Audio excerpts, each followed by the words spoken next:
What's up, everybody? Welcome to the Pick Six Podcast, CBS Sports Daily NFL Podcast. I'm Will Brinson. I'm your host, and this is a emergency podcast because the New York Jets have traded officially Jamal Adams, the disgruntled safety, former first-round pick, top 5 pick. They traded him to the Seattle Seahawks.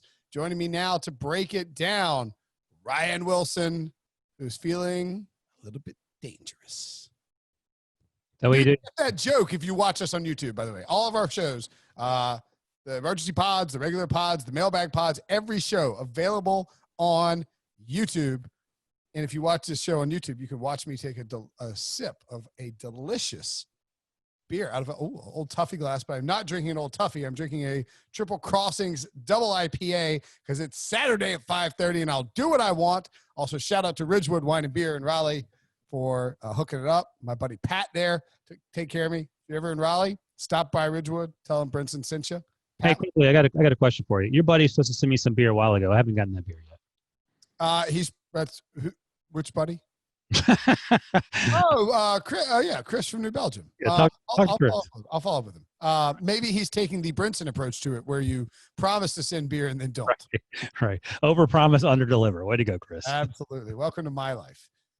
Anyway, Jamal Adams, the Jets, I got to tell you, the Jets got a good haul. They got 2 first-round picks and a third-round pick in exchange for Jamal Adams and a 4th-round pick. Now, look, let's start with this. Start with this knee-jerk reaction. Wow. For whom? No, my knee-jerk reaction was I liked that the Seahawks were bold, but I don't like the price that they paid. That knee-jerk is, oh, my God, the Jets won something. That's the knee-jerk reaction. Yeah. That's fair. I mean, I really thought that just because of where Jamal Adams was at the stage of his career, with where he was at the stage of his contract, with how was this his 5th-year option or not even? He was going into his 4th year. Oh, wow. So he had virtually no leverage. Right? He had no leverage whatsoever. But the Seahawks saw it differently.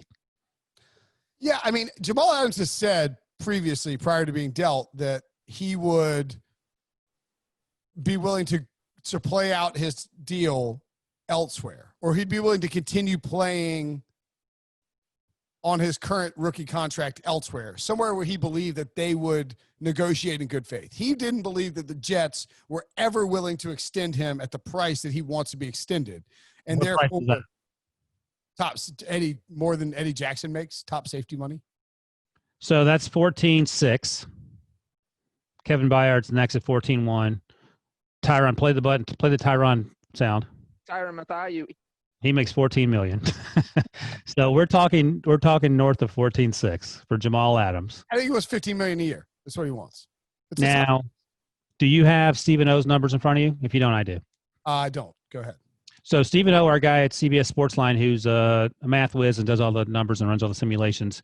Jamal Adams with Seattle. Before Seattle, they were projected to win 9.2 games. With Jamal Adams, what would be your guess the Seahawks are now projected to win?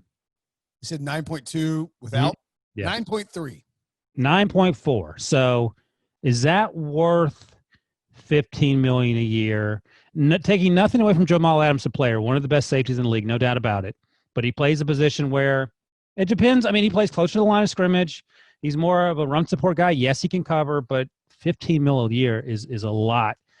And that's on top of the fact that you have to do that in a year and a half, 2 years, whatever, after giving him two first-round picks, a third-round pick, and Bradley McDougall, right? Now, that's right, Bradley McDougall. Good call. I'm going to play devil's avocado here, Larry. I'm going to get that sound drop. Debo, make a note. Need some 30 Rock, Tracy Jordan sound drops. Noted, Will. Duly noted. I was wondering if you're going to actually acknowledge the note that I requested. At any rate, devil's avocado here.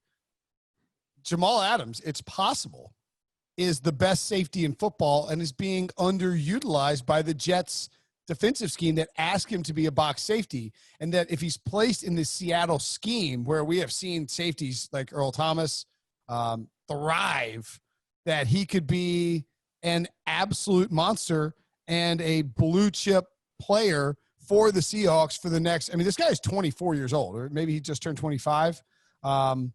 This is or he'll turn 25 in October. So this is a really young player, an ascending talent, a difference maker on the defensive side of the ball. And unfortunately for the Seahawks, not a pass rusher, which is what they really need. But I do think that there is an argument that Adams comes in and is impactful on his rookie deal, which is very cheap, and that the Seahawks let him play out his rookie deal and his fifth-year option and then extend him after the salary cap goes back up in a post-pandemic world, and that he alters their defense, gets him back to being a top 15 defense because they haven't been really lately, and that as a result of that, the Seahawks are a much better football team. That's the argument. Your thoughts?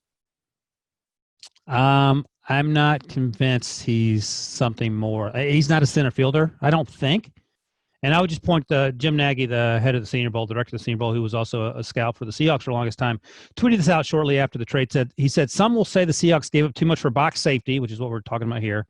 We get it, but that role is designed to be a playmaking position in Pete Carroll's defense, and he made reference to Cam Chancellor, who made a huge impact in that spot, and I don't think anyone would disagree that Cam Chancellor, as a part of the Legion of Boom, was a big part of the reasons, and we talked about it. You'll hear about it on Monday's podcast, I think, where I get slam dunked on for not giving enough credit to the Legion of Doom, that defense that won the Super Bowl. So, yeah, I get that, but I don't know if who's the best free safety in the NFL? You know who I think it is. Minkah Fitzpatrick? Minkah Fitzpatrick's there. Devin McCourty's there. Anthony Harris is there. Justin Simmons is there. Jimmy Ward, maybe you could put him in the conversation. But, in terms of coverage, how good is Well,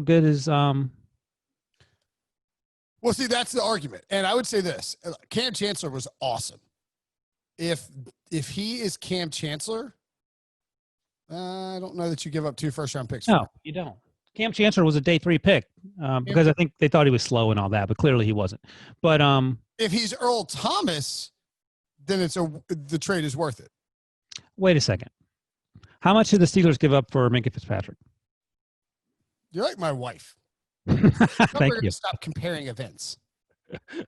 What about ism? That's what you say in politics. What about this though? Look, the Minkah Fitzpatrick trade. It looks like a fleecing now.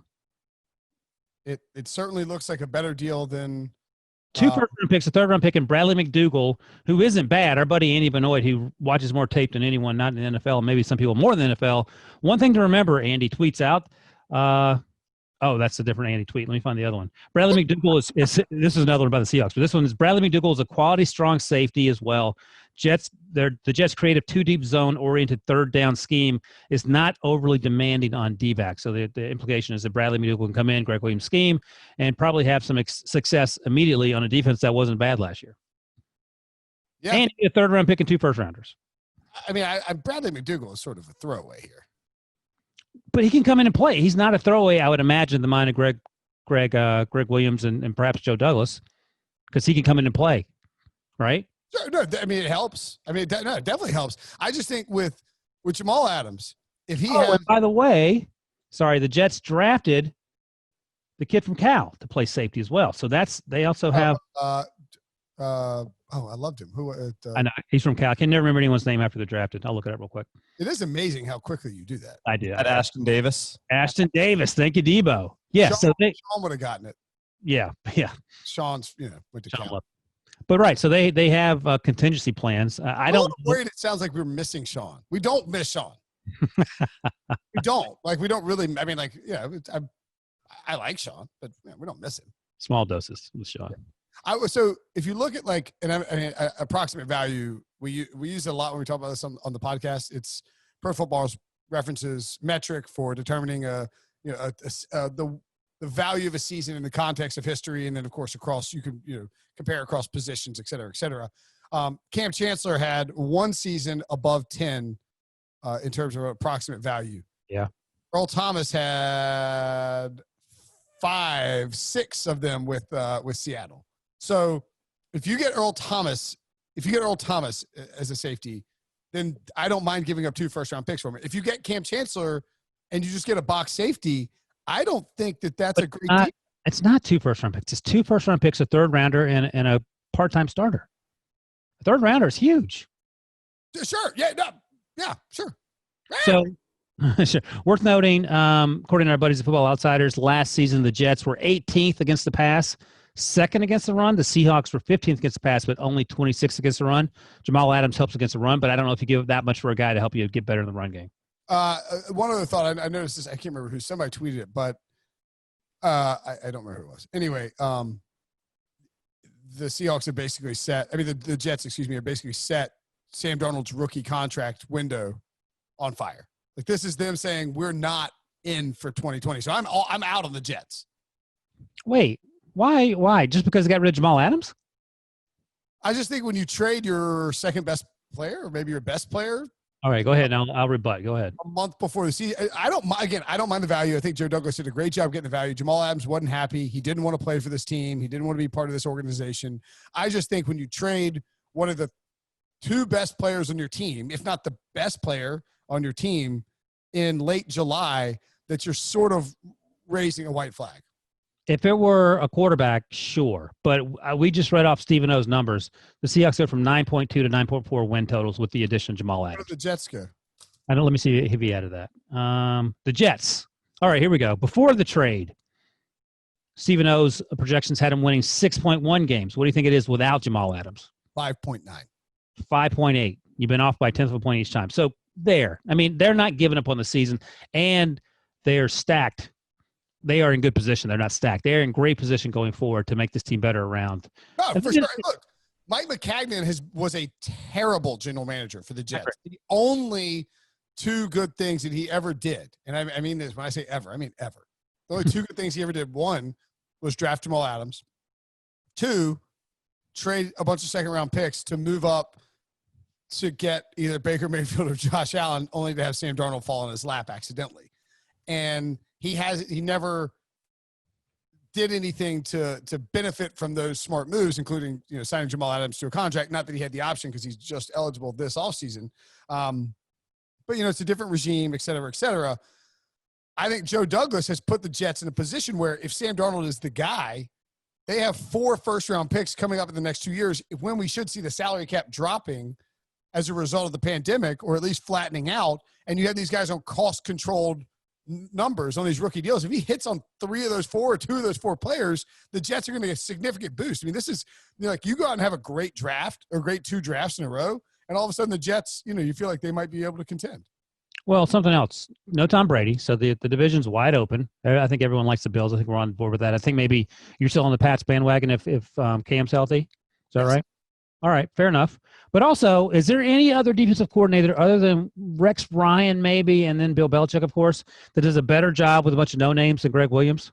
Are we pumping at Greg Williams? This is what's happening? I like his fake beard and those dark eyeglasses, like he's up to something. But he's not up to something. He's trying to hide his image. He's trying to make people not realize he was the Bounty Gate guy. So it's like one of those terrible hat, fake mustache disguises. You're like, they don't know who I am. It's like I can never remember the name of that Val Kilmer movie where he played like 12 different disguises. Was it? You know what? It's oh gosh, it's on the tip of my head. I have it. You ready? No, it's not the Angel. It's the New Orleans. Oh, it's the Saint. Yeah. Saint. Yeah. He's the Saint. He's Val Kilmer in the Saint. Bill Simmons has like a huge, can you say hard on? He has a hard on for the Saint. Can we say hard on, Debo? No. Judging by Debo's eye roll, we cannot say hard on. I'll put that in my list of things I'm not allowed to say on this podcast, in theory. Oh, he likes that movie? That movie's terrible. I was listening to Rewatchables recently, and somebody they were talking about it. He's like, The Saint. He was listening to like the greatest action movies of the late 90s, and The Saint was on there. The Saint is on Netflix right now, along with do you remember Swordfish? Oh yeah, there's one reason I remember Swordfish. Yeah, exactly. Yeah, that's the only reason I remember Swordfish. Movie holds up very well. That is literally the only reason I watched Swordfish 15, 20 years ago. And of course, Ryan is referring to John Travolta's getting out of the car and doing the spin backwards away from the car. Absolutely. But Greg Williams is Val Kilmer in the Saint with that get up. That said, I mean, he does a lot with a little as a defensive coordinator when he's not bountying people up. So I'm not concerned that much, and neither Stephen knows projections, that Jamal Adams, who I think is a great player. Jamal Adams didn't like playing a Greg Williams scheme. And he was actually really good in it. But I love Jamal Adams. I think he's fantastic. We talked to him in the Super Bowl. He was great. But I don't think his loss is going to determine whether the Jets, go to the playoffs or not. Okay, that's fair. I just think I'm out on the Jets now. I think I'm. Oh, you were teetering? I was teetering. All right, fair enough. So I'm out on the Jets, and we're out on the first half of the podcast. We're going to take a break. When we come back, we'll talk more Jamal Adams. Oh, you can watch the Saint free on Pluto too, by the way. FYI. That's right. Ryan's segue to break. Pluto plugs. Pluto. You should check out Pluto TV. How do you know that? How do you know you can watch it on Pluto? I literally Googled Val Kilmer disguise movie so I can remember the name of the Saint, and then it shows you where you can watch it. Pluto is fantastic. Yeah, you can watch CBS Sports HQ. Yeah, you could if you wanted to, or the Saint. Or the Saint. You can also just watch the Saint on Netflix. They did a huge dump of '90s action movies. I'm down with that. Ones. What else did they put out there? Debo, do you have a favorite '90s action movie? I have a couple. Oh, I do. Go ahead, Brinson. The Fugitive. Oh, that's up top shelf. Oh, you're talking about a favorite crappy '90s action movie? Either one. The Fugitive is legit. Okay, so if we're not talking actual legitimate movies that we like, then the obvious answer would be Face Off. That's a terrible movie. Like I'm not a huge Face Off guy. It's pretty good. Con Air. Con Air's certainly watchable. Can we go like Point Break? Oh, I mean, Yeah, of course. Is that 90s or 80s? Point Break is definitely '90s. Oh, okay. 94 would be my guess for Point Break. One of my that sounds too late. 95. Oh gosh. I don't know if that's right. 91. 91. Okay. You're right. Yeah. I got to go with Total Recall. Total Recall is on Netflix too right now. I love that movie so much. Really? Running Man isn't bad either, but that's 87. I just looked that up. Yeah, that's not the '90s. Bad Boys is in there, right? Boys. Bad Boy. I watched Bad Boys the other day on Netflix. I'm telling you, they did a huge dump of like '90s action flicks. The thing is, you can't make these movies now because no one will see them, and it will lose tens of millions of dollars. I think Bad Boys would hold up now. But you don't. I mean, no one's releasing those type of movies, are they? I mean, they No, did because Boys it's like, 3 and why are you wasting our time? We're so busy being smart and intellectual. It's like, What'd you say, Debo? Martin Lawrence. You know what? You know, it's a great Martin Lawrence movie that I don't know if it's in the '90s or 2000s. What? Blue Streak. 99. Oh yeah, love it. That counts. It. Debo knew that off the top of his head. Hilarious. Yeah, I didn't even have to look that up. Oh really? You knew Early that? Dave Chappelle. Yeah, that's right. Dave Chappelle is the criminal in that. That's right. Man, I might go watch Blue Streak. I watch Blue Streak Netflix. And then those crazy movies with Sylvester Stallone and Wesley Snipes. What are those? Just two super sci-fi crappy movies. Sandra Bullock's in one of them. I can watch those all day.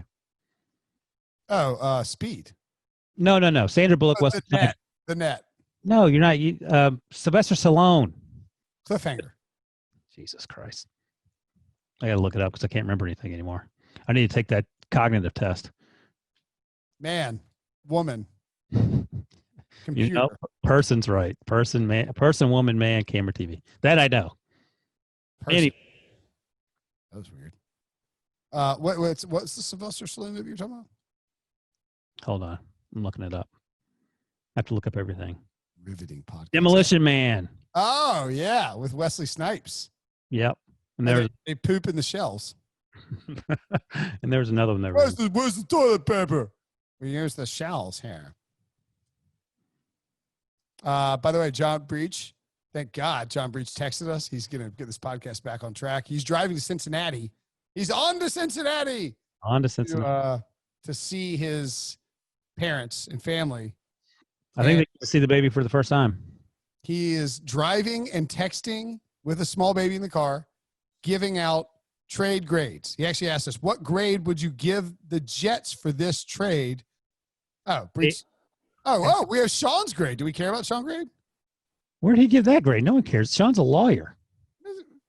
Yeah. Why, Sean, you're out of the business. Did he tweet that, Sean? No, he just texted us A-, but I like it for Seattle too. I feel like we have to institute a limit for Sean references, just like we have a limit for the Dick Vitale clip. Way to go, Debo. Debo's right, of course, but Brinson will not. Yeah. I'm going to say that. When did Sean leave? July 6th was the final time he appeared on a podcast. Yeah, we're talking I'll say about that August 1st. We just stopped talking about Sean. done. We have to at least make him, because he's going to keep listening to the podcast. We have to at least make him think that we. That's right. It's like when you get dumped in high school and you keep talking about your girlfriend. You have to at least let her think that you're over. John Breach says he would give him a B or B plus. Why a B? Yeah, I don't get that. Apparently, Patrick Walker gave them a C plus. The Jets? How can you give them a C plus? They got 2 first-round picks, a third-round pick, and Bradley McDougall. Look, I don't know why you give him an A minus, to be honest. You need McDougall. Yeah, A or higher for the Jets. C, if I'm feeling charitable. God, 2 first-round picks, a third-round pick. Look, if you win the Super Bowl 2 years in a row, that's great. It's a 32nd pick. But there's no guarantee in that division. Well, I mean, it's going to be tough.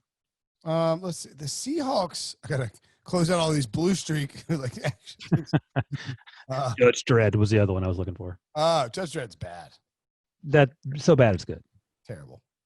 So the Seahawks have picked, when they've used their first-round picks the last several years, 27, 29. That's right. They make a lot of crazy picks. That's 27, true. no first-round pick. 31, no first-round pick. No first-round pick. No first-round pick. 15. The last time they picked in the top half of the league was 2012 when they drafted Russell Wilson in the 3rd round, and they took Bruce Irvin at 15. Bruce Irvin, Bobby Wagner, Russell Wilson. That's a decent start to a draft. And look, no first-round picks mean they can't draft Rashad Penny the next 2 years, so that's good as well. Yeah, somebody else made the joke. It's like, they won't overdraft a running back or a unathletic a linebacker or pass rusher. So they got that going for them. LJ Collier was a shock, I'll be honest. Yeah, oh yeah. Every draft pick of the Seahawks is a shock. So I'll give the Jets an A, and I would be fine with an A plus. The only reason I don't give them an A, I'll give them an A minus actually, because I do think that there is something bad about not being able to keep, like we kill the Jaguars when they trade Jalen Ramsey, even though they got 2 first-round picks back. Like you just have to be able to keep your young talent. If you can't keep your young talent in-house, it's never going to work out where you're a good football team over the long haul. And it's not like they're getting rid of Jamal Adams a year too early. He's 24. Like, he's going to be a really good player for the next 5 years. The difference is the Jaguars did not have a quarterback. The Jets do. I think that was a big part of it, that we crushed them. But, I mean, in retrospect, the Rams ain't doing exactly great with their lack of draft picks and salary cap up against the wall and not winning football games. No, look, I think if this were 1 first-round pick and a 3rd-round pick, I think we'd be questioning the Jets a little bit more. But 2 first-round picks is just good. Like, now all of a sudden you're probably going to have, the 10th, let's say the 10th, somewhere in the 10th to 15 range for your first pick, and then somewhere in the 20 to 25 range for your second pick. And those, you can do a lot with those 2 picks in back-to-back years, including combining them to move up and get a stud player or landing, 2 players if it's a deeper draft. And so I think this is Joe Douglas appears to be trying to build the Jets in the right way. They could have 6 picks and the first 100 picks next draft if they are a 6-1 team, something like that. Yeah. Le'Veon Bell was tweeting in the middle of it. I just think it's tough. So what is the message that it sends to the young players on the Jets? Like, hey, if you, if you make an all-pro team in your first 3 years, you probably won't get a contract extension and we might trade you. I mean, it's what if it says more about Adam Gase's future? Because Jamal Adams said this about Adam Gase, by the way, on Friday. He told Manish Mehta, friend of the podcast. I don't feel like he's the right leader for this organization to reach the promised land. As a leader, what really bothers me is that he doesn't have a relationship with everybody in the building. Do you think, Ryan, that quote and those comments to Manish expedited this deal? If so, more players will be speaking out, because that shouldn't be that the employers can tell the employee or the employees can tell the employers how to what they want to happen. I mean, if good for Jamal Adams, if that's exactly what he wanted to happen. I don't think he's lying. I would imagine that, we've heard before that Adam Gase's relationship with his players isn't, great in terms of, I'm not saying he has to be their best friend or their babysitter, but in terms of, basically what Jamal Adams talked about. So I would imagine that's a concern. And we say it every year. Adam Gase's teams underachieve. He's supposed to be an offensive genius, and a lot of times things don't seem to work out, even though he may know more about football in his brain than the people he's playing against. It doesn't show itself in the way he game plans and the way his players play. Yeah, I would agree with that. And look, if we're doing winners and losers from this trade, Jamal Adams is a big winner. Jets are a huge winner, and Jamal Adams is 1B. Yeah. Because he's going to get paid in a year and a half or sooner, and he's going to a good team. He's going to win a lot of football games. They'll probably go to the playoffs. All things I would imagine that he wanted. And Seattle has shown a willingness to pay guys. They're not afraid to, or didn't they give Percy Harvin a huge extension if they traded for him? Yeah. AJ Graham, when they traded for him, that was a dumb trade. Yeah, that wasn't great. Yeah, they are not afraid to be aggressive, to trade for guys. And look, again, devil's avocado here. You've got a window with Russell Wilson and a roster that had you within a couple of plays to making the NFC Championship last year. Or heck, you were one pass interference call away from being the number 1 seed in the NFC and winning the division, winning the NFC West. So, I think that adding Jamal Adams is the kind of, I get that Stephen O's numbers don't say that. Don't give it, it's not going to put him over the top and have him win like 14 games. But maybe that's the difference maker. Maybe he's the difference in taking down San Francisco. Maybe his ability to get inside, get in the box, and he makes 1 or 2 plays in conference games or in division games, and you win 1.5 more games. Sure. By the way, Jamal Adams, who's at Prez, Prez on Twitter, to New York and especially the Jets fans, I love you. Will always love you. You all will hold a special place in my heart forever. When I came into the league, you embraced me and watched me grow. We went through it all together. Thank you for the love and support these 3 years. #Prez out. Good for him. How did he get the Prez handle in 2014? Ooh. It's pretty crazy. How did he get? How did he get the Prez handle? Or maybe he had it before. What said he joined? I think Debo said he joined in 2014. Oh, I think that's. Get on that, White House. I think he used to be Washington football team. He had to trade it for Prez. That was the trade up. All right. Anything else to add on Jamal Adams to the Seahawks? No, good for him. Good for the Jets. Yeah. See what happens. Oh, Clowney. Jadeveon Clowney's trending on Twitter. Do you think that this matters for Jadeveon Clowney's future? I didn't feel like he was necessarily going back to Seattle the last few weeks anyway. Did you? I think he's going to Tennessee. I think he's going to wait until training camp gets here. First of all, you can dodge the Rona. Second of all, you can see if somebody needs pass rush help. And nobody knows that they need pass rush help until they get to training camp and start watching it. If they need training, like I would assume that Jadeveon Clowney's value only goes up through the course of training camp. Interesting. I do wonder what his value is going to be in terms of an annual salary. It ain't going to be 20. Well, I think part of the problem too is that he wants a 1-year deal.